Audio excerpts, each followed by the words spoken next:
कि कोई molecule polar होगा या नॉन पोलर होगा। यदि उसका रिजल्टेंट डाइपोल मोमेंट 0 है तो वो नॉन पोलर होता है, और उसका डाइपोल मोमेंट 0 नहीं होगा तो वो पोलर होता है। ठीक है, इसका प्रिडिक्शन हम डाइपोल मोमेंट से कर सकते हैं। तो देखो बेंजीन की बात करें,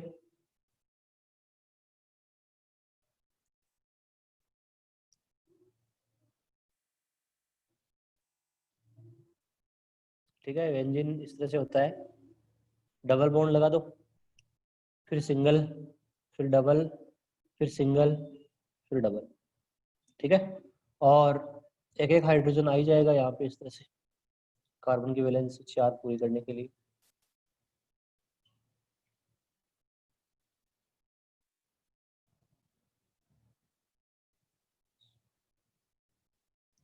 तो जो रिजल्टेंट डाइपोल मोमेंट होगा इस मॉलिक्यूल का क्या होगा ओवरऑल, आप देख सकते हो। कार्बन और हाइड्रोजन, यहाँ पे कार्बन है आपको पता है, इधर हाइड्रोजन है। मोर इलेक्ट्रोनेगेटिव एटम कौन होता है, कार्बन, है ना, हाइड्रोजन से। तो इधर आएगा मोमेंट इस बॉन्ड का, वैसे ही इस बॉन्ड का नीचे की तरफ आएगा, इस बॉन्ड का इधर आएगा, इस बॉन्ड का इधर आएगा मोमेंट, डाइपोल मोमेंट इस साइड में आएगा, इस साइड में होगा। ठीक है, तो एक दूसरे को सारे क्या कर रहे हैं, कैंसिल कर रहे हैं ना। इसके ऑपोजिट ये है, इसके ऑपोजिट ये है, इसके ऑपोजिट ये है। ठीक है, जो डाइपोल मोमेंट है ओवरऑल यहाँ पे क्या आएगा, 0 आएगा। ठीक है, तो इसका म्यू नेट है वो कितना हो जाएगा, 0। और बेंजीन क्या होता है, नॉन पोलर होता है। ठीक है, पोलर नहीं होता है, ये नॉन पोलर होता है। ओवरऑल डाइपोल मोमेंट इसका क्या आएगा, 0 आएगा। That's why it is the non polar molecule. अब बेंजीन जैसे ही कुछ और कंपाउंड देखते हैं हम, जैसे मैंने ये लिया, इसके ऊपर लगा दिया मैंने कोई और एटम, जैसे क्लोरीन लगा दिया। ठीक है, इसको हम क्लोरोबेंजीन बोलेंगे। क्या इसका डाइपोल मोमेंट 0 होगा, टेल में। बेंजीन का 0 होता है, क्या इस मॉलिक्यूल का भी डाइपोल मोमेंट 0 ही होगा, बेंजीन की तरह।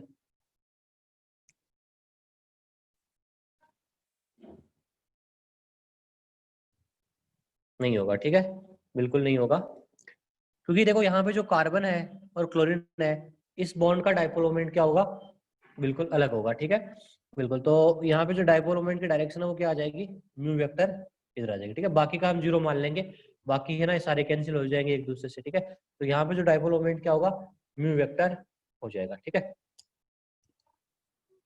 देखो बेंजीन जैसा ही, बेंजीन पे हम मान लो, देखो बेंजीन पे यदि यहाँ पे लगा दूं मैं कोई और एटम, ठीक है, जैसे ये पोजीशन 1 है, ये 2 है, ठीक है, ये 3 है, ये 4 है ना। वैसे इधर से काउंट करोगे तो 1 2 3 सेम है ना दोनों साइड में। ठीक है, डायरेक्शन इलेक्ट्रोनेगेटिविटी भी डिपेंड डिपेंड होती है ना। कार्बन और क्लोरीन में मोर इलेक्ट्रोनेगेटिव कौन है, जिधर मोर इलेक्ट्रोनेगेटिव एटम होगा उधर ही डायरेक्शन होगी डाइपोल मोमेंट की। पढ़ाया था ना फर्स्ट क्लास में, डाइपोल मोमेंट की direction less electronegative to more electronegative atom की तरफ होती है। देखो यदि मैं इस पोजीशन पे क्लोरीन लगा दूं, ठीक है, जैसे ये बना लिया मैंने,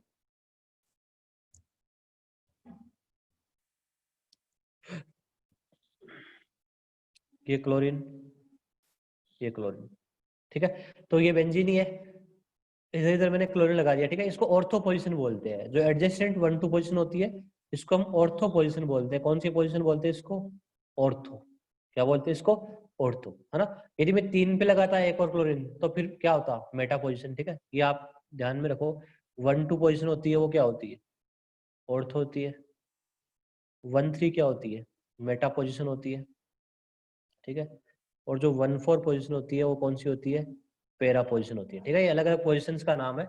यदि बेंजीन में या किसी भी अदर साइक्लिक रिंग में, ठीक है, बेंजीन जैसी हो, ठीक है, मतलब चाहे साइक्लोहेक्सेन हो जाए, ठीक है, कैसी भी हो, ठीक है, और मतलब है 6 मेंबर की, तो उसमें जो 1 2 पोजीशन होती है वो क्या होती है, ऑर्थो होती है।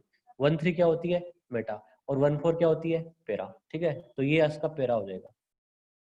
ऐसे है तो पेरा पेरा पोजीशन पे आएगा आपका। ठीक है, यदि मैंने ऐसे लगा दिया तो ये पेरा पोजीशन हो गई। ठीक है, 1 4 पोजीशन होगी ना, 1 2 3 4, है ना। अब आपके पास देखो ये 3 मॉलिक्यूल है ना, एक ये ऑर्थो है और ये पेरा है, और एक मेटा और ले लेते हैं हम।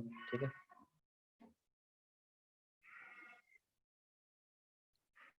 मेटा भी ले लेते हैं एक, ठीक है। इन तीनों के बारे में बताना है, ऑर्थो, मेटा और पैरा। मेटा का मतलब क्या होता है? 1 3 पोजीशन, 1 2 3, ठीक है। बताइए मुझे इनका डायपोल मोमेंट कैसे निकालेंगे और किसका ज्यादा होगा, कैसे करोगे कैलकुलेशन? हाँ बोलो। Good morning sir. Good morning. देखो इसमें कैसे निकालेंगे डायपोल मोमेंट, ध्यान दो इधर, है ना, किसका ज्यादा होगा, क्या होगा, पोलर होगा या नॉन पोलर होगा। तो देखो ध्यान दो सारे स्टूडेंट, पहले तो ये बता रहा हूँ ऑर्थो पोजीशन का मतलब क्या है। देखो वैसे तो इनका तब सिग्निफिकेंस, जैसे मान लो आपको क्वेश्चन दे दिया कि ऑर्थो पोजीशन पे लगे हुए, पैरा पे लगे हुए, मेटा पे लगे हुए, ठीक है, इस बारे में आपको थोड़ी जानकारी होनी चाहिए। मतलब यदि 1 2 आसपास ग्रुप लगे हो दो, है ना, 1 2 पे, उसको क्या बोलते हैं हम? ऑर्थो पोजीशन, ठीक है। यदि 1 3 पोजीशन पे लगे हो तो उसको क्या बोलते हैं हम? मेटा, है ना। और यदि 1 4 पे लगे हो, अपोजिट लगे हो, तो उसको क्या बोला जाता है? पैरा, ठीक है। तो इस तरह से हम पोजीशन का नाम लेते हैं। अब देखो डायपोल मोमेंट कैसे निकालेंगे, ध्यान दो, ये कार्बन, ये क्लोरीन, डायपोल मोमेंट की डायरेक्शन किधर होगी? क्लोरीन की तरफ। तो ये मान लो म्यू वेक्टर हो गया, है ना। इधर भी कार्बन क्लोरीन, क्या हो गया? म्यू वेक्टर हो गया, हो गया, बिल्कुल। अब बताइए इन दोनों म्यू वेक्टर में एंगल कितना है? टेल में, इसमें इसमें एंगल कितना आएगा? ऑर्थो वाले में कितने डिग्री का एंगल होगा, बता सकते हो?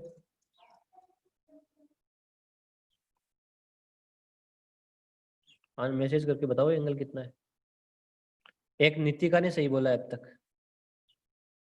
हरजोत सिंह, ठीक है। अरे एंगल ही नहीं बता सकते क्या इसमें? इतनी मैथ्स तो आती होगी आपको। देखो इधर बता देता हूँ आपको, अरे 6 मेंबर की रिंग है ऐसे,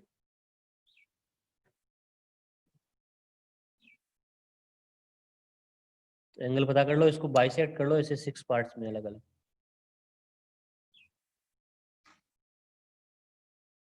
ऐसे ऐसे। तो कितने, ये पूरा 360 है सारा, कितने पार्ट्स में डिवाइड हो रहा है? 6 पार्ट में ना।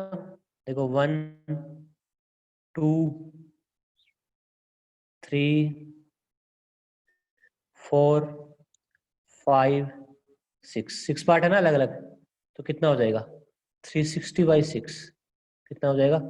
60 डिग्री हो जाएगा ना। अब देखो यदि मैं इधर इधर क्लोरीन लगाता हूँ, ऑर्थो वाला लगाता हूँ क्लोरीन, ठीक है, यहाँ यहाँ पे, तो एंगल कितना होगा? 60 का होगा ना, बिल्कुल 60 का होगा।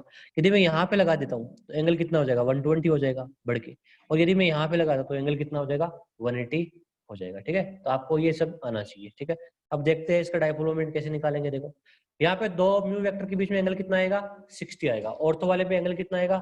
60 आएगा, ठीक है। एक म्यू वेक्टर ऐसे है, एक म्यू वेक्टर ऐसे है, एंगल कितना है इनके बीच में? 60 का है। बताओ रिजल्टेंट डायपोल मोमेंट कितना होगा, कैसे निकालेंगे? इसका जो नेट रिजल्टेंट होता है वो कैसे निकालते हैं? ठीक है, तो ये फॉर्मूला यूज करना है, फिजिक्स में आपने पढ़ा होगा, दो वेक्टर के बीच का जो रिजल्टेंट म्यू नेट होता है ना, दो वेक्टर का होता है μ1² प्लस μ2² प्लस 2 μ1 μ2 cos थीटा, ठीक है। बिल्कुल ये फॉर्मूला आपको यूज करना है, आपने फिजिक्स में ऐसे पढ़ लिया होगा, ए वेक्टर का स्क्वायर प्लस बी वेक्टर का square plus 2a1 a2 into cos theta, ठीक है। तो ऐसा कुछ लिखा होगा, बट जरूर पढ़ा होगा आपने वेक्टर में एक फॉर्मूला, ठीक है। नहीं पढ़ा तो आप इसको मेमोराइज करके रख लीजिए, ठीक है। म्यू नेट होता है दो वेक्टर के बीच में μ1² plus μ2² plus 2 μ1 μ2 cos theta. Value put कर दो, बताओ म्यू नेट कितना आएगा।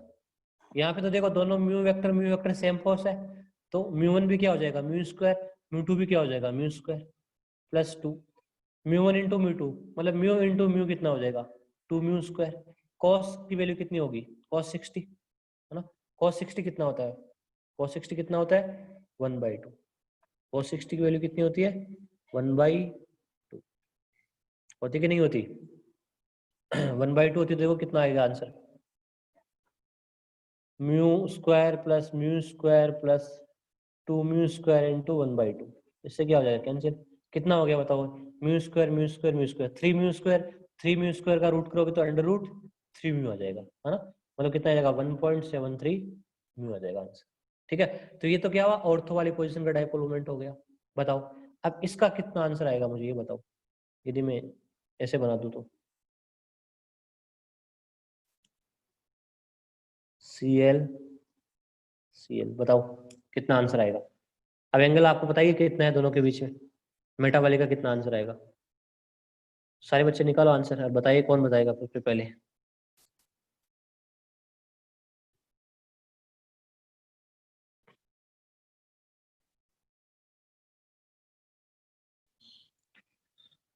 अब की बार एंगल कितना है दोनों के बीच में, टेल मी, एंगल कितना है।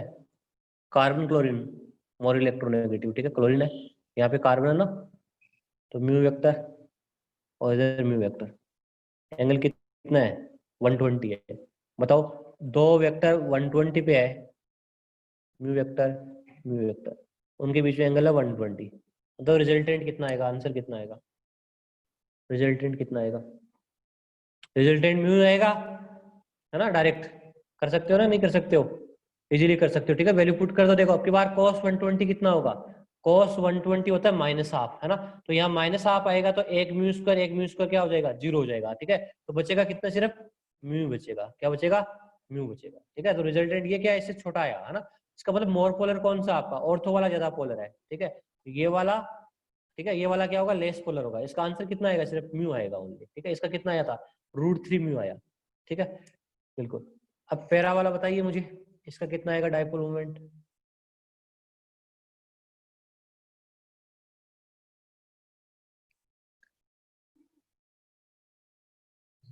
बताओ।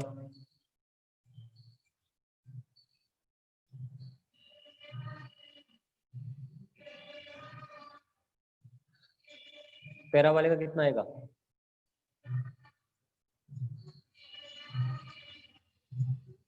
अरे क्या करते हो, बिल्कुल कोई, कितना सिंपल है, इतनी सिंपल सी चीज है।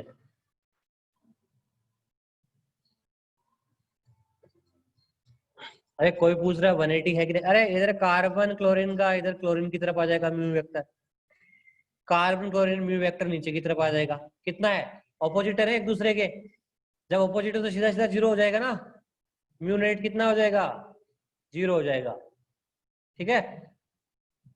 इसका मतलब सबसे ज्यादा पोलर कौन सा था, ऑर्थो वाला, ऑर्थो वाला सबसे ज्यादा पोलर था, फिर कौन, मेटा, और पैरा वाला क्या आपका, नॉन पोलर है, हाँ कईयों ने सही दिया आंसर, ये क्या है, नॉन पोलर है, ठीक है, बिल्कुल ऐसे आपको करना है। तो मैंने एक क्वेश्चन लिख रखा है कॉपी में, ठीक है, शायद आपको करने के लिए भी दिया था, which among the following are non polar, ठीक है, आपको ये पूछा था कि कौन से नॉन पोलर है। बेंजीन क्या होगा, non polar, net dipole moment 0 होगा, नॉन पोलर आएगा। ये भी क्या हो, ये क्या होगा, पोलर, अभी भी निकाला ही है। सी में नेट डायपोल मोमेंट क्या हो गया, कैंसिल हो जाएगा ना, ऊपर और नीचे, तो ये क्या आएगा, नॉन पोलर, ठीक है। डी की बात करते हैं, ठीक है, डी को पहले आप ई देख लो, ई है आपका मेटा पोजिशन वाला है ना, 1 3 है ना, 1 2 3, तो ये मेटा पोजिशन वाला है, ये क्या होगा, पोलर होगा, इसका 0 नहीं होगा, ठीक है। अब हम इसको देख लेते हैं, डी और ई को देख लेते हैं, ठीक है, तो ये भी आपके सामने मैं लिख रहा हूँ।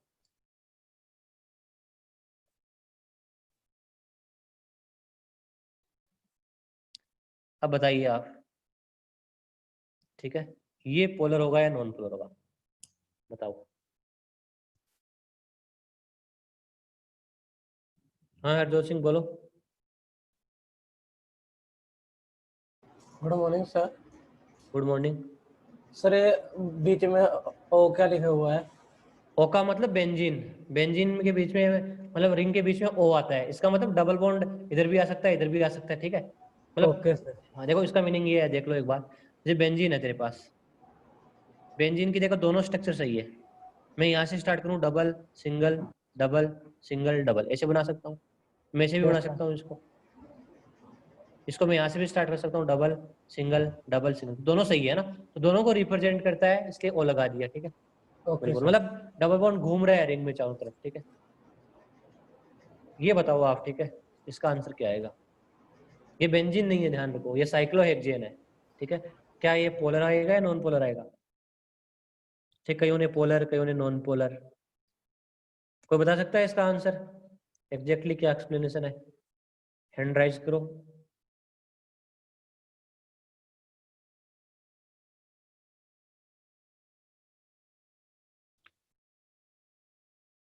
देखो ध्यान दो, पिछली बार आपने ऐसे देखा था, ऐसे देख लिया। अब देखो कार्बन क्लोरीन, म्यू वेक्टर इधर है ना, और इसका म्यू वेक्टर इधर है, ठीक है। आप सोच रहे हो कि अपोजिट है, 0 हो जाएगा, पर ध्यान दो, क्या दोनों अपोजिट है एक दूसरे के? क्या इस डायग्राम में अपोजिट है या रियली में अपोजिट भी होते हैं? देखो ये तभी अपोजिट हो सकते हैं एक दूसरे के, क्लोरीन क्लोरीन, जब ये मॉलिक्यूल क्या हो, प्लेनर हो। क्या हो? प्लेनर। प्लेनर का मतलब sp2 हाइब्रिडाइजेशन हो, है ना। प्लेनर एक्स प्लेन में तो तभी आ सकता है जब हाइब्रिडाइजेशन क्या हो, sp2। क्या यहाँ पे हाइब्रिडाइजेशन sp2 है? बताइए मुझे, क्या हाइब्रिडाइजेशन sp2 है यहाँ पे? किसी भी एटम का देखो, किसी का भी देख लो, यहाँ पे देखो एक हाइड्रोजन और आएगा ना, बिल्कुल। यहाँ पे एक हाइड्रोजन आएगा, यहाँ पे एक हाइड्रोजन आ जाएगा, है ना। एक क्यों दो आएगा ना हाइड्रोजन, एक की क्यों दो आएगा ना, बिल्कुल। दो हाइड्रोजन आएंगे सब पे, ठीक है। इधर एक ही आएगा, ठीक है। तो इसका आप देख लो, किसी भी एटम का देखो, जैसे इसका देखो कितने सिग्मा बॉन्ड है, 1 2 3 4। हाइब्रिडाइजेशन क्या आएगा इसका? sp3 आएगा, है ना। सारे एटम का हाइब्रिडाइजेशन क्या है? sp3 है। इसका मतलब ये नॉन प्लेनर है ना। नॉन प्लेनर का मतलब है, इसका मतलब ये क्या है, जरूरी नहीं है अपोजिट आए, ठीक है। मतलब ये क्लोरीन आपकी तरफ आ रहा होगा, ठीक है ना, ये भी आपकी तरफ आ रहा होगा, ठीक है। तो इनका रिजल्टेंट 0 नहीं हो सकता, ये स्ट्रक्चर ही नॉन प्लेनर है ना। इस कॉपी में तो ऐसे दिखाया गया है 2D में, बट 3D में होती है रियली, ठीक है। यहाँ पे हाइब्रिडाइजेशन क्या आएगा, यहाँ एक और हाइड्रोजन आएगा, ठीक है। यदि इसकी रियल स्ट्रक्चर बनाओ तो कुछ इस तरह से बनती है, ठीक है। यहाँ पे 2 हाइड्रोजन आ जाएंगे, ठीक है। कार्बन की वैलेंसी 4 है, आपको 4 सारे कार्बन की 4 ही करनी है। तो ये नॉन प्लेनर है, और जब नॉन प्लेनर है तो यहाँ पे डाइपोल मोमेंट इसका 0 नहीं होता है, ठीक है। इसका म्यूनेट 0 नहीं हो सकता। ये क्लोरीन ऐसा नहीं है इस नीचे की तरफ है ना, ये ऊपर की तरफ निकला होता है, ठीक है, या नीचे की तरफ पीछे, मतलब इस जो अपना ये कॉपी है ना, इसके नीचे की तरफ जो प्लेन है इसकी तरफ जा रहा है ना, इस तरह से नॉन प्लेनर है, ठीक है। तो हाइब्रिडाइजेशन sp3 है, तो इसका डाइपोल मोमेंट 0 नहीं होता, ये पोलर मॉलिक्यूल होता है, ध्यान रखना है इसका, ठीक है। एक और है एग्जाम्पल, उसके बारे में बताता हूँ। जैसे बेंजीन है, इस पे लगा दिया मैंने OH, OH, ठीक है। तो फिर आप जल्दबाजी में क्या आंसर करोगे इसका, है ना। अब की बार आपने सोच लिया कि यह बेंजीन है, तो बेंजीन तो प्लेन में ही होता है, ठीक है। तो फिर आप ऐसा कर दोगे, कार्बन ऑक्सीजन में से more electronegative oxygen, carbon oxygen में से ऑक्सीजन, ठीक है। तो आप क्या कर दोगे, 0 कर दोगे, जबकि आपने इस बॉन्ड को तो देखा ही नहीं है ना। ऑक्सीजन और हाइड्रोजन के बीच जो बॉन्ड बन रहा है उसको तो आपने देखा भी नहीं है, ठीक है। सीधा डायरेक्ट 0 कर दिया, ठीक है। तो आंसर क्या हो जाएगा, रॉन्ग हो जाएगा, ठीक है। ये कुछ इस तरह से बढ़ेगा, ठीक है।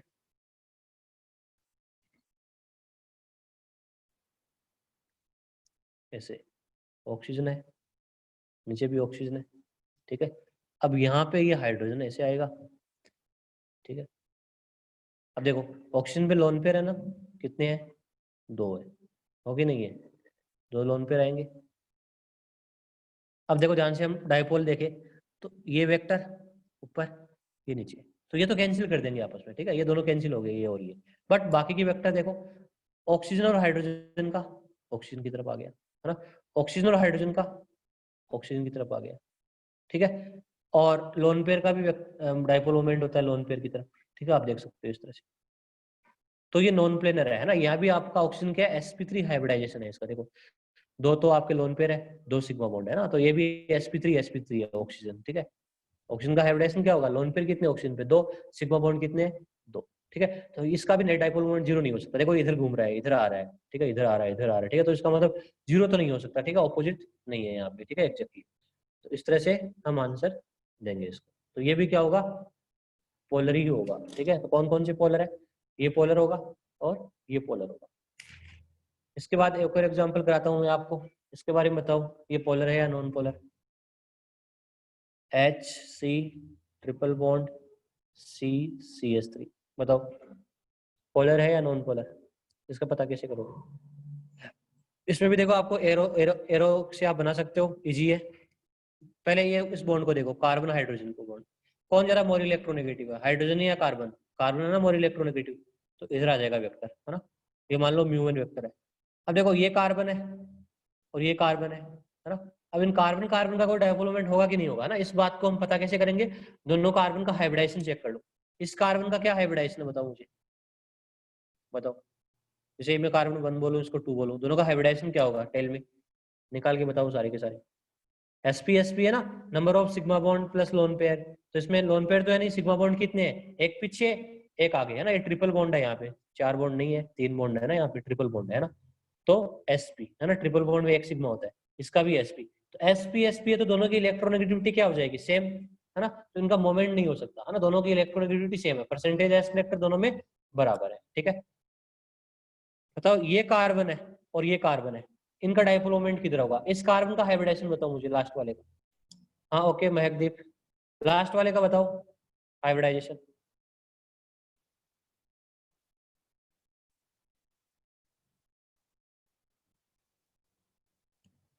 इसका बता सकते हो, एक सिग्मा तो ये और 3 हाइड्रोजन बना रहे हैं, कितने सिग्मा हो जाएंगे, 4। इसका हाइब्रिडाइजेशन क्या होगा, sp3 होगा। इसका मतलब इस कार्बन और इस कार्बन की इलेक्ट्रोनेगेटिविटी सेम नहीं है ना, तो मोर इलेक्ट्रोनेगेटिव कौन है, sp वाला है या sp3 वाला है,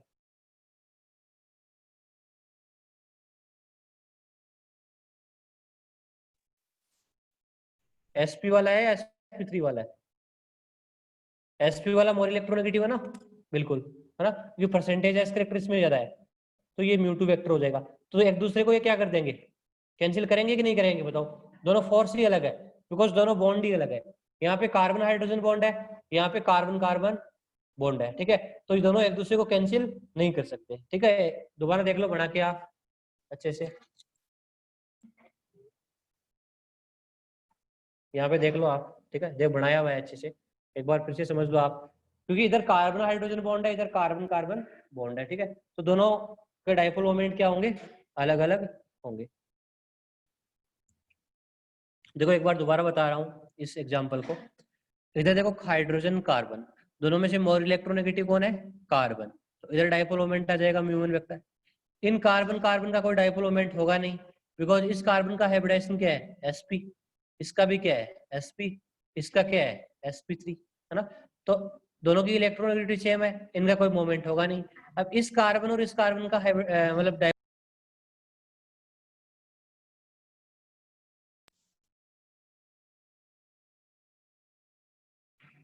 ठीक है, इस कार्बन और इस कार्बन का किधर हो जाएगा, इस तरफ हो जाएगा। ठीक है, तो ये म्यू वन वेक्टर और म्यू टू वेक्टर एक दूसरे को कैंसिल नहीं कर सकते। ठीक है, दोनों बराबर नहीं है ना, अंकिता समझ में आ गया।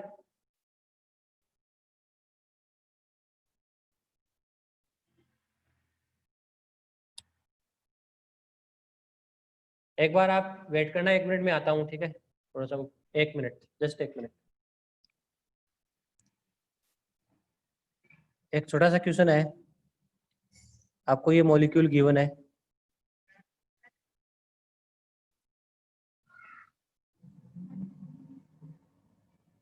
इसका डाइपोल मोमेंट गिवन आपको म्यू इतना है 1.25 डी बाई। ठीक है, दिस इज गिवन, आपको बताना है इस मॉलिक्यूल का डाइपोल मोमेंट क्या हो सकता है।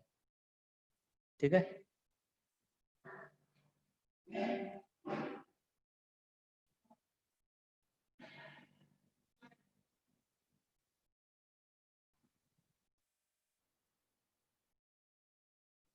बताइए इस मॉलिक्यूल का डाइपोल मोमेंट क्या होगा, इसका 1.25 है तो इसका कितना होगा।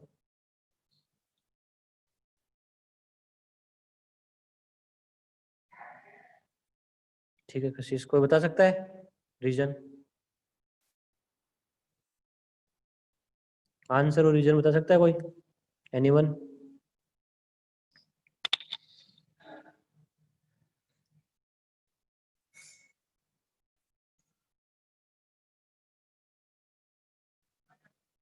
देखो ऐसे क्वेश्चन को कैसे करना है, अब देखो इसका 1.25 गिवन है, इसका मतलब इसका 1.25 गिवन है, इसका मतलब इस मॉलिक्यूल का इसी से निकालना आपको। ठीक है, इस मॉलिक्यूल का यूज करना है। ठीक है, अब आप देखो ध्यान से, इसका इस डायरेक्शन में होगा म्यू वेक्टर, है कि नहीं है, इसमें देखो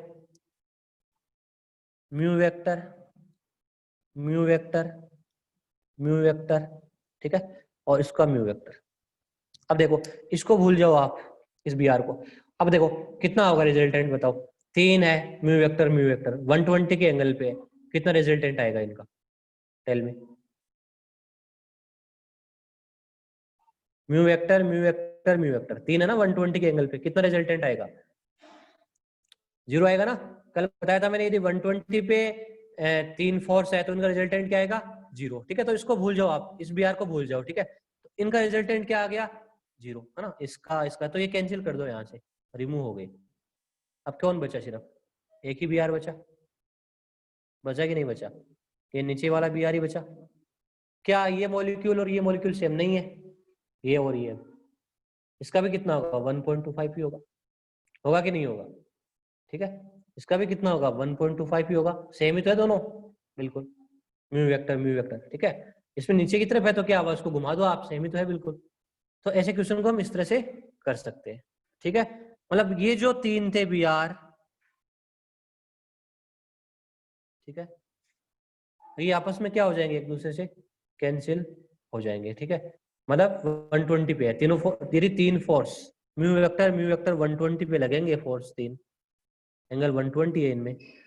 तो इसका रिजल्टेंट जो डाइपोल मोमेंट होता है वो कितना होता है 0 होता है, ठीक है। तो फिर कौन सा br बच जाएगा, सिर्फ एक बच जाएगा, इसका भी कितना हो जाएगा 1.25।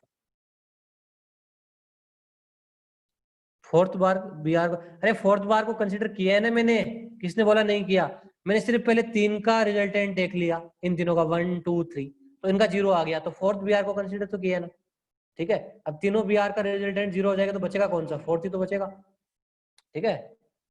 मतलब इस br का, इस br का, इस br का, ये आपस में कितने एंगल पे है 120 पे आपस में, ठीक है। तो इनका कैंसिल हो जाएगा तो बचेगा कौन, सिर्फ ये फोर्थ ही बचेगा, ठीक है।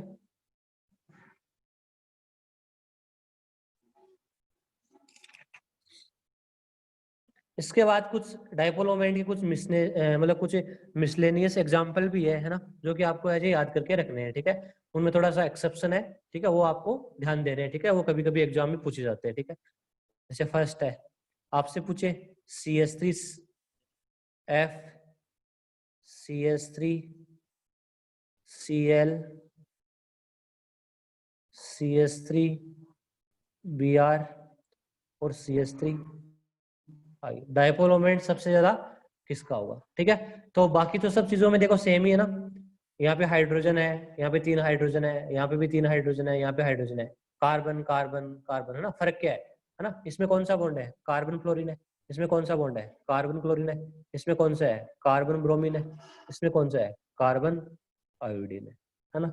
अब चेक करके देखो किसका डाइपोल मोमेंट आपके हिसाब से ज्यादा होना चाहिए, बताइए। मैंने पिछली क्लास में ये बताया था कि यदि इलेक्ट्रोनेगेटिविटी डिफरेंस ज्यादा है तो पार्शियल चार्ज भी क्या आएंगे, ज्यादा आएंगे, ठीक है। तो पार्शियल चार्ज है, जितना ज्यादा इलेक्ट्रोनेगेटिविटी डिफरेंस होगा पार्शियल चार्ज उतना ही ज्यादा होगा, ठीक है। तो यहाँ पे देखो इस केस में पार्शियल चार्ज सबसे ज्यादा होगा ना, क्योंकि फ्लोरीन मोर इलेक्ट्रोनेगेटिव है ना। तो यहाँ पे चार्ज को देखोगे ना, यदि आप चार्ज को देखोगे तो ये फर्स्ट आएगा चार्ज के हिसाब से, है ना, बिल्कुल। और चार्ज के हिसाब से देखेंगे तो ये फोर्थ आएगा, है ना। चार्ज के हिसाब से 1, फिर 2, फिर 3, ये 4, ठीक है। अब बॉन्ड लेंथ की बात करें, है ना, बॉन्ड लेंथ की बात करें हम, डिस्टेंस की, है ना।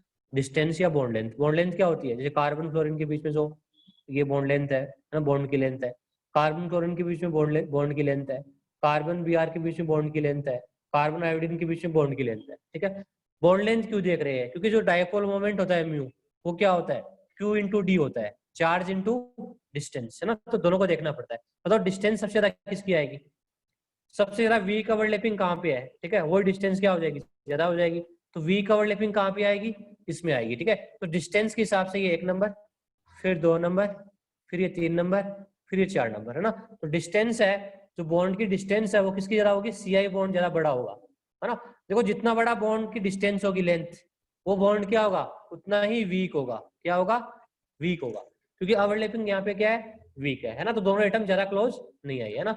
अब आपका आंसर है, अब किसको देखे, चार्ज को देखे या बॉन्ड लेंथ को देखे। चार्ज को देखेंगे तो ये वाला फर्स्ट आ जाएगा, बॉन्ड लेंथ को देखे तो ये वाला फर्स्ट आ जाएगा, ठीक है। तो फिर ऑर्डर क्या होता है, एक्सपेरिमेंटल हो जाता है, ठीक है। अब इसको हम कैसे समझ सकते हैं, देखो इसमें जो CH3Cl है ये चार्ज के हिसाब से सेकंड नंबर पे है, बॉन्ड लेंथ के हिसाब से थर्ड नंबर पे है ना। तो यहाँ पे क्या आ जाता है, ये वाला एग्जांपल में देखो चार्ज भी ठीक है 2 नंबर पे आ रहा है, बॉन्ड लेंथ के हिसाब से 3 नंबर पे आ रहा है, ठीक है। इसका मतलब इसमें जो आंसर है सबसे ज्यादा किसका हो जाता है, CH3Cl का होता है। ठीक है, ये एक्सपेरिमेंटल होता है। ठीक है, जरूरी नहीं है चार्ज डोमिनेट करे हमेशा। ठीक है, डायपोल मोमेंट क्या है, एक्सपेरिमेंटल क्वांटिटी है ना। इट इज नॉट नेसेसरी कि हमेशा चार्ज ही डोमिनेट करता हो। ठीक है, कई जगह दोनों चीज भी डोमिनेट करते हैं। ठीक है, एक्सपेरिमेंटल हो जाता है ऑर्डर। ठीक है, तो सबसे ज्यादा किसका आता है आपका CH3Cl का मैक्सिमम, फिर आपका CH3F का, है ना। बाकी तो सेम ही रहेगा, बस इतना ही फर्क आएगा यहाँ। ठीक है, बस इसका ध्यान रखो, CH3Cl का किससे बड़ा होगा, CH3F से बड़ा होगा। हाँ बोलो। सर जो अपना मतलब आपने बोला था जो क्यू होता है वो ज्यादा देखते होते हैं चार्ज का, तो सर ऊपर देखना सर, मतलब ऊपर वाली शक्ति निकालना सर। इस पे सर मैं जिस पे डिस्टेंस कम होगा सर वो ज्यादा ज्यादा सही नहीं होगा सर फिर? मैंने बताया था ना, जब मैंने बोला था कि आपको चार्ज को देखना होता है जो डोमिनेट करता है, बताया था पिछली क्लास में, एक बार क्वेश्चन किया था हमने। यस ठीक सर। है, फिर मैंने ये भी बोला था कुछ ऐसे एग्जाम्पल होते हैं जहाँ पे आपको एक्सपेरिमेंटली देखना पड़ता है। ठीक है, कई बार ये कंसेप्ट काम नहीं करता। ठीक है, क्योंकि यस डायपोल सर। मोमेंट होता है वो एक्सपेरिमेंटल क्वांटिटी होती है। ठीक है, कईयों में जो आपने जो रूल बनाया वो लग जाता है, कईयों में नहीं लगता। ठीक है, तो यहाँ पे है, यहाँ पे देखो चार्ज के हिसाब से तो ये ज्यादा है और यस सर। डिस्टेंस के हिसाब से ये ज्यादा है ना। यस तो सर। यहाँ पे ये दोनों ही डोमिनेट नहीं करते। यहाँ पे क्या होता है, बीच का सा रास्ता होता है जिसमें चार्ज भी ठीक ठाक हो और डिस्टेंस भी ठीक ठाक हो। तो चार्ज के हिसाब से ये 2 नंबर पे आ रहा है कार्बन क्लोरीन, है ना, ज्यादा यस सर। इलेक्ट्रोनेगेटिविटी है ना। और डिस्टेंस के हिसाब से 3 नंबर पे आ रहा है ना, डिस्टेंस भी इसकी यस। ज्यादा है ना। इसका मतलब डिस्टेंस भी इतनी कम नहीं है। ठीक है, इसकी सबसे कम है। इसका मतलब ये वाला फैक्टर यहाँ पे काम करने लगता है। ठीक है, तो CH3Cl का सबसे ज्यादा आता है। ठीक है, बाकी में चार्ज डोमिनेट करता है, कोई दिक्कत नहीं है।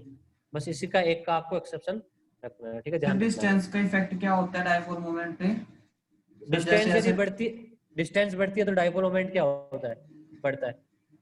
ठीक है, डायरेक्टली प्रोपोर्शनल ना। चार्ज भी बढ़ता है तो भी डाइपोल मोमेंट बढ़ता है, डिस्टेंस बढ़ती है तो भी डाइपोल मोमेंट क्या होता है, इंक्रीज होता है।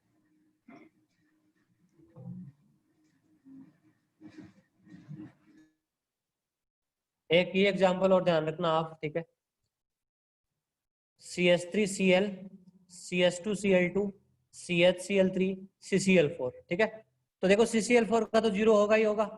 आपको मैंने बताया था कार्बन के चारों तरफ चार एक जैसे एटम आ जाए। ठीक है, चार एक जैसे ही क्लोरीन आ गए ना, क्लोरीन क्लोरीन, तो इसका डाइपोल मोमेंट तो क्या है, डायरेक्टली क्या हो गया, 0 हो गया। इसका म्यू नेट तो क्या आएगा, 0 आएगा ही आएगा। ठीक है, बाकियों का कैसे देखते हैं, जिसमें हाइड्रोजन की नंबर जितनी ज्यादा होगी, ठीक है, डाइपोल मोमेंट उतना ही क्या होता है, ज्यादा होता है। क्योंकि इलेक्ट्रोनेगेटिव डिफरेंस कार्बन और हाइड्रोजन में क्या आता है, ज्यादा आ जाता है। ठीक है, तो सबसे ज्यादा इसका है ना, इसमें 3 हाइड्रोजन है, 1 क्लोरीन है। इसमें 2 हाइड्रोजन है, 2 क्लोरीन है। इसमें 1 हाइड्रोजन है, 3 क्लोरीन है। तो सबसे ज्यादा किसका आएगा, इसका आएगा। ठीक है, फिर इसका, फिर इसका। ये दोनों एग्जाम्पल आपको ध्यान में रखने हैं। ठीक है, एक बार पढ़ लेना आप, है ना। ये इस बार मेंस में भी आया था, जेई मेंस में, ये वाला। ठीक है, तो ये तो आपका अपना डाइपोल मोमेंट। ठीक है, कल डाइपोल मोमेंट के क्वेश्चन किस किसने किए थे, किस किसने चैप्टर पढ़ा था, क्वेश्चन किए थे कल मॉड्यूल में से या कहीं से? हाँ किरण, कहाँ से सोल्व किया था?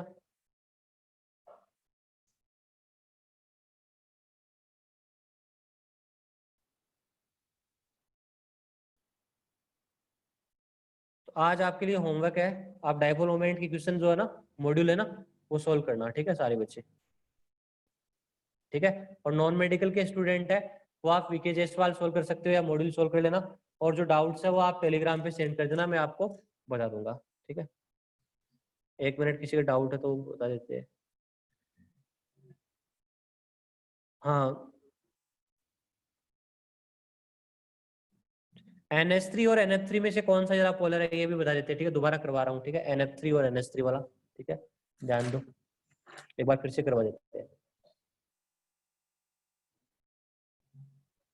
देखो, अमोंग NH3 एंड NF3, ठीक है, which have more dipole moment. ठीक है, मॉड्यूल सबके पास है, मैंने चैनल पे भेजा था, मतलब फोटो खींच के PDF बना के, सबके पास है मॉड्यूल।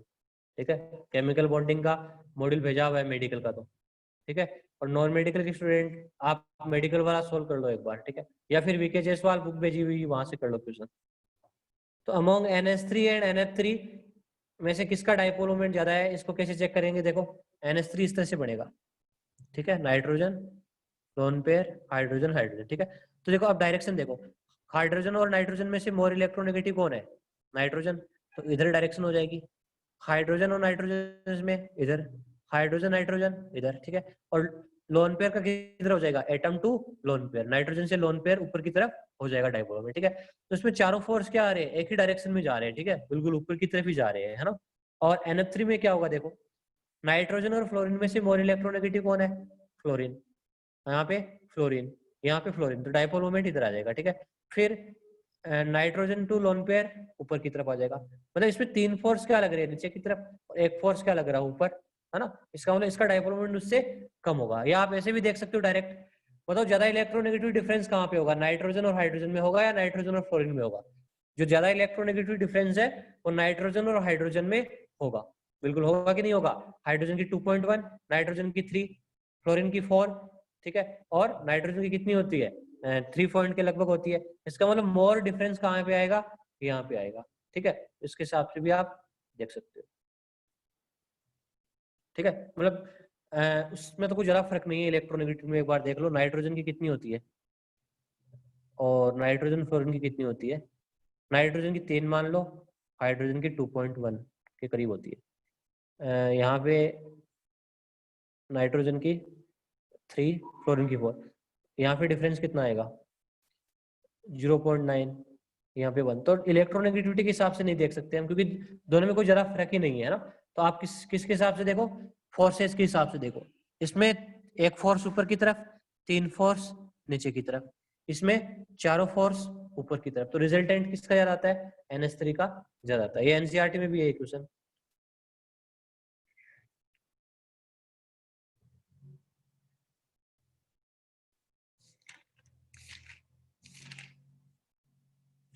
तो ये था आपका डाइपोल मोमेंट। आप इसकी क्वेश्चन प्रैक्टिस करना और जो नोट्स है वो सारे कंप्लीट कर लेना। ठीक है सारे बच्चे। अब हम नया टॉपिक स्टार्ट करते हैं। ठीक है, जो इम्पोर्टेंट भी है। ठीक है, और जैसे हमने हाइब्रिडाइजेशन पढ़ा था, पहले हाइब्रिडाइजेशन क्या पढ़ा था हमने? डिटेल में पढ़ा था। ठीक है, फिर उसका सुपर ट्रिक बना लिया था। ठीक है, तो इस टॉपिक का भी हम क्या करा लेंगे? सुपर ट्रिक बना लेंगे। ठीक है, लास्ट में जाते जाते।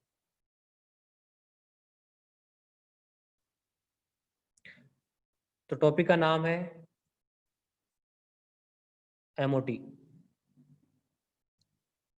ठीक है, मॉलिक्यूलर ऑर्बिटल थ्योरी।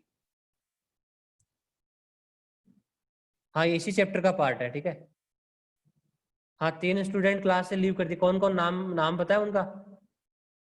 उनका नाम नोट कर लेना। ठीक है, नाम पता है तो ठीक है। कल क्लास में एंट्री नहीं है उनकी। ठीक है, आप नाम पता कर लो।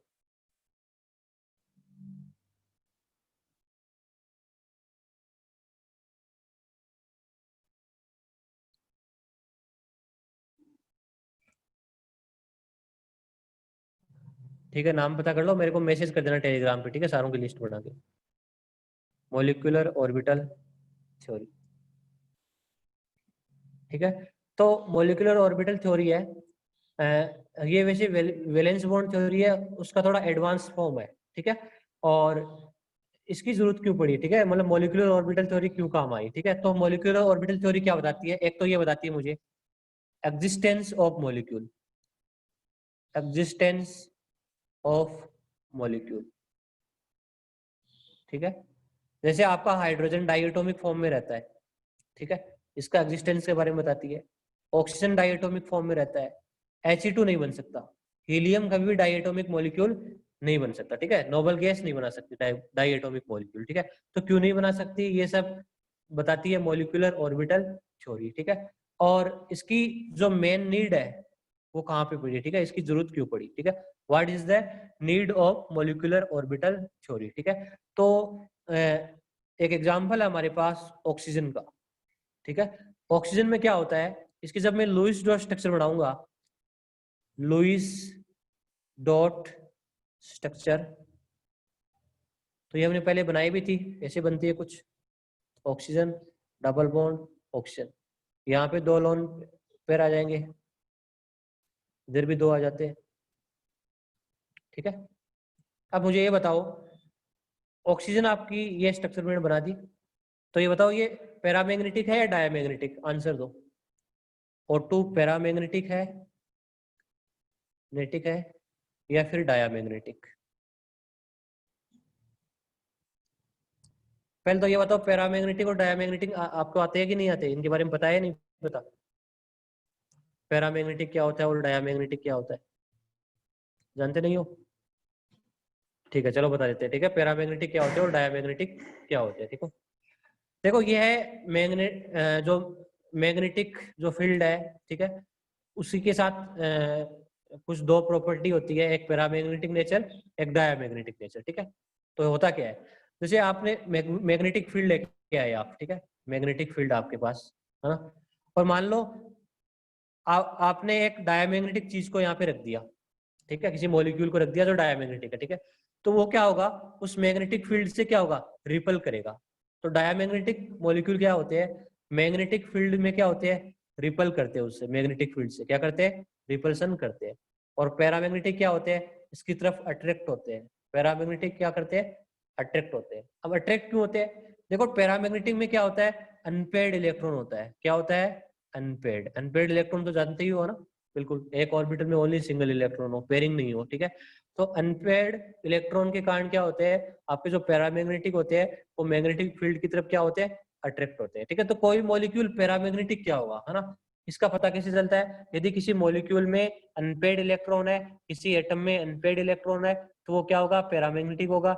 और किसी में अनपेयर्ड इलेक्ट्रॉन नहीं है, सारे पेयर्ड है, तो क्या होगा, डायामैग्नेटिक होगा। ठीक है, तो डायामैग्नेटिक कब होता है, जब अनपेयर्ड इलेक्ट्रॉन क्या हो, जीरो, है ना, अनपेयर्ड इलेक्ट्रॉन क्या हो, जीरो। ठीक है, और पैरामैग्नेटिक कब होगा, जब एक भी अनपेयर्ड इलेक्ट्रॉन हो, चाहे एक हो चाहे दो हो या तीन हो। ठीक है, यदि एक भी अनपेयर्ड इलेक्ट्रॉन आ जाए तो वो क्या हो जाता है, पैरामैग्नेटिक हो जाता है।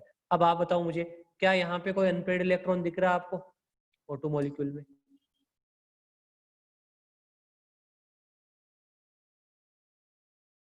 कोई अनपेयर्ड इलेक्ट्रॉन है यहाँ पे?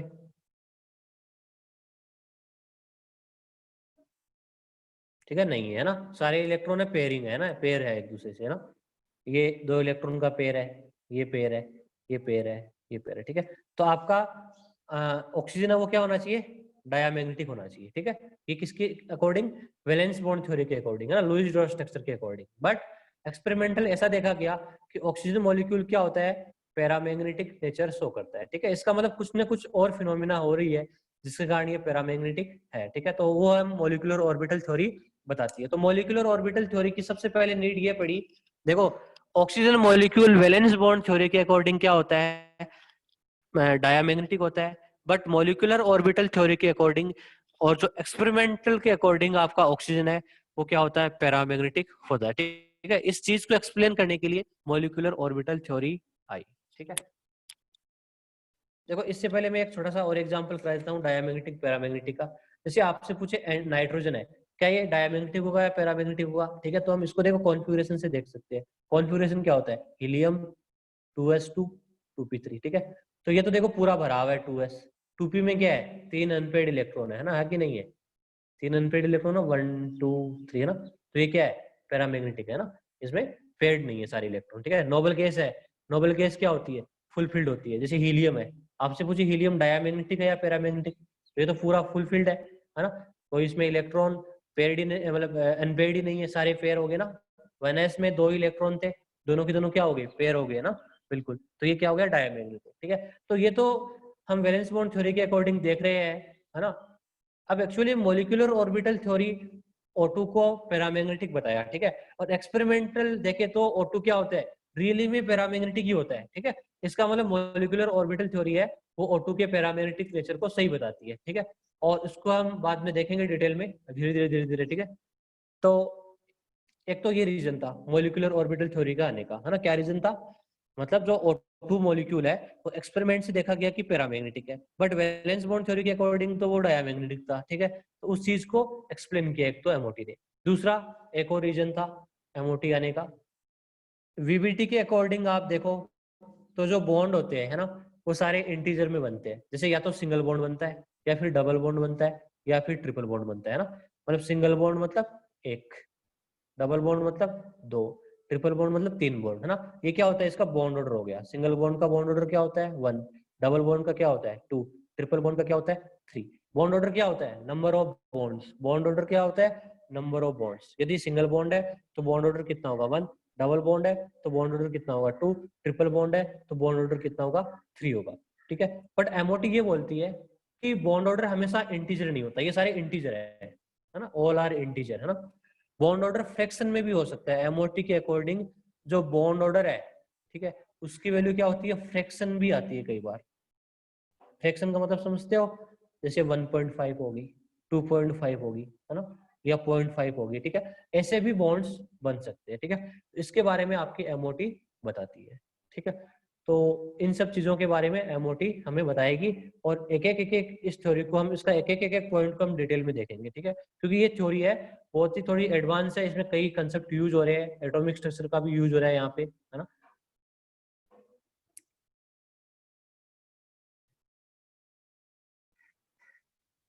देखो सबसे पहला इसका जो पोस्टुलेट है, या इसका जो मेन पॉइंट्स है वो देखते हैं यहाँ पे हम।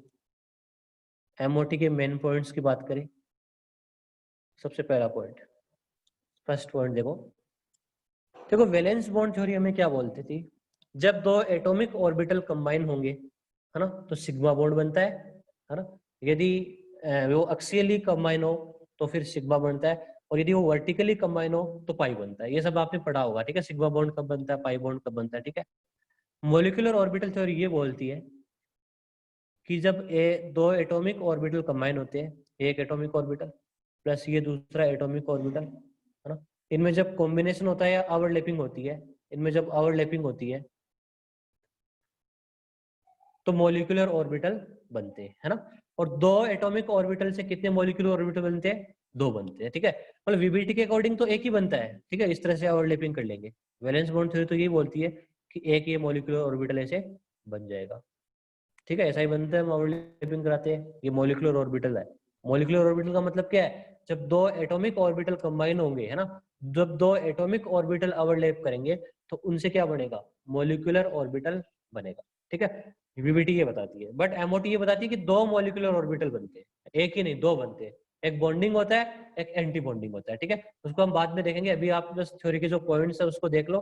बॉन्डिंग और एंटी बॉन्डिंग एक चीज डिटेल में आ जाएगी जैसे जैसे। ठीक है, अब देखो एमओटी के अकॉर्डिंग जो मॉलिक्यूलर ऑर्बिटल बनने के बाद, ठीक है, आपका जो इलेक्ट्रॉन्स है वो स्टेबल क्यों हो जाते हैं, स्टेबिलिटी क्यों बढ़ती है, इसको तुम देखते हैं। देखो ध्यान से, जैसे मान लो आपके पास 2 हाइड्रोजन एटम है, ठीक है, इनको आपने ओवरलैप करा दिया, क्या बना? एच सिंगल सिग्मा बॉन्ड बन गया, है ना। अब देखो ध्यान से, मतलब स्टेबिलिटी क्यों बढ़ती है मॉलिक्यूल बनने से, या मॉलिक्यूलर ऑर्बिटल बनने से स्टेबिलिटी में इंक्रीमेंट क्यों होता है?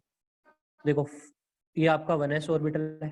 हाइड्रोजन में क्या होता है? 1s ही तो होता है, 1s1 1s1, ये है ना, ये 1s है ना, आपस में कंबाइन हो जाएंगे। ठीक है, ये हाइड्रोजन एटम को मैं कंसिडर करूं तो ये मान लो ये न्यूक्लियस है, ये इलेक्ट्रॉन है ना, इलेक्ट्रॉन आपका 1s में है। ठीक है, और ये न्यूक्लियस है, इलेक्ट्रॉन आपका 1s में है। ठीक है, ये ऑर्बिटल नहीं है, मान लो एटम है। ठीक है, ऑर्बिटल किस में होगा? यहाँ पे होगा। ठीक है, इस सेल में होगा, यहाँ पे कहीं होगा। ठीक है, अब देखो ध्यान से, अब दोनों जब कंबाइन होंगे, मान लो जब 2 एटम पास में आएंगे, ठीक है, तो कुछ इस तरह से बन जाएगा, इस तरह से ओवरलैप कर लेंगे एक दूसरे से। ठीक है, ये यहाँ पे इलेक्ट्रॉन है, यहाँ पे इलेक्ट्रॉन, यहाँ पे न्यूक्लियस पॉजिटिव चार्ज, यहाँ पे पॉजिटिव चार्ज। ठीक है, अब देखो ध्यान से हो क्या रहा है। पहले जो आपका इलेक्ट्रॉन है वो इसी न्यूक्लियस से अट्रैक्ट हो रहा है, बिल्कुल अट्रैक्शन फोर्स देख लो, है ना, इसमें भी इस न्यूक्लियस से अट्रैक्ट हो रहा है। बट जैसे ही मॉलिक्यूलर ऑर्बिटल बना तो आपका ये इलेक्ट्रॉन है, चाहे कोई भी इलेक्ट्रॉन हो, इस पे ये न्यूक्लियस भी अट्रैक्शन फोर्स लगा रही है, ये न्यूक्लियस भी अट्रैक्शन फोर्स लगा रही है, पास आ गए ना। तो एक इलेक्ट्रॉन पे अट्रैक्शन फोर्स क्या हो रहा है? बढ़ रहा है ना। यहाँ पे इस पे देख लो, ये अट्रैक्ट करेगा, ये भी अट्रैक्ट करेगा, तो दोनों न्यूक्लियस अट्रैक्ट करेंगे। ठीक है, तो इससे क्या हुआ? अट्रैक्शन फोर्स क्या हो जाएगा? बढ़ जाएगा। अट्रैक्शन क्या हो रहा है? बढ़ रहा है, और अट्रैक्शन बढ़ने से क्या होगा? स्टेबिलिटी क्या होगी? स्टेबिलिटी क्या हो जाएगी? इंक्रीज हो जाएगी। ठीक है, इस तरह से स्टेबिलिटी बढ़ती है। दोबारा देख लो, जैसे ये हाइड्रोजन का आइटम है, यहाँ पे ये न्यूक्लियस है, ये इलेक्ट्रॉन है, एक दूसरे को अट्रैक्ट कर रहे हैं, ये दूसरा हाइड्रोजन का आइटम है, न्यूक्लियस है, इलेक्ट्रॉन है। जब मॉलिक्यूलर ऑर्बिटल बनता है तो ये इलेक्ट्रॉन हो चाहे ये इलेक्ट्रॉन हो, इन दोनों पे, दोनों न्यूक्लियस क्या लगाते हैं, अट्रैक्शन फोर्स लगाते हैं, ठीक है, जब क्लोज आ गया, ठीक है, ये भी इसको अट्रैक्ट कर रहा है, ये भी इसको अट्रैक्ट कर रहा है, तो अट्रैक्शन फोर्स में क्या होता है, यहाँ पे इंक्रीमेंट होता है, जिसके कारण स्टेबिलिटी क्या होती है, बढ़ जाती है, ठीक है। तो मॉलिक्यूलर ऑर्बिटल बनने से स्टेबिलिटी क्या हो रही है, इंक्रीज हो रही है, ठीक। अब कितने मॉलिक्यूलर ऑर्बिटल बढ़ेंगे, ठीक है, दो बनते हैं। यदि आपके पास दो एटॉमिक ऑर्बिटल है ना, यदि आपके पास एक ही एटॉमिक ऑर्बिटल, एक ही एटॉमिक ऑर्बिटल, दो एटॉमिक ऑर्बिटल है, तो इनकी ओवरलैपिंग से या कॉम्बिनेशन से कितने मॉलिक्यूलर ऑर्बिटल बनते हैं, दो बनते हैं। कितने बनेंगे, दो। इनका नाम क्या होगा, देख लो, ये कुछ हाइब्रिडाइजेशन की तरह ही है। जैसे दो हाइब्रिड ऑर्बिटल इंटरमिक्स होते हैं तो कितने बनते हैं, दो हाइब्रिड ऑर्बिटल बनते हैं। तो जब दो एटॉमिक ऑर्बिटल मिक्स होते हैं तो दो टाइप के मॉलिक्यूलर ऑर्बिटल बनते हैं। तो इनके नाम क्या होते हैं, देख लो, एक होता है बॉन्डिंग मॉलिक्यूलर ऑर्बिटल, एक होता है बॉन्डिंग मॉलिक्यूलर ऑर्बिटल, ठीक है, जिसको शॉर्टकट में हम बीएमओ भी बोलते हैं, बीएमओ, बॉन्डिंग मॉलिक्यूलर ऑर्बिटल। एक होता है इसका नाम anti bonding molecular orbital, anti bonding molecular orbital, ठीक है। नाम कैसे पड़ा, ये सब डिटेल में आएगा, ठीक है, बहुत लंबी थ्योरी है, ठीक है, 2 दिन लगेंगे हमें इसको कंप्लीट करने के लिए ना। कल हम और इसकी थ्योरी और पढ़ेंगे, ठीक है, मेन पॉइंट्स को देखेंगे, ठीक है ना। तो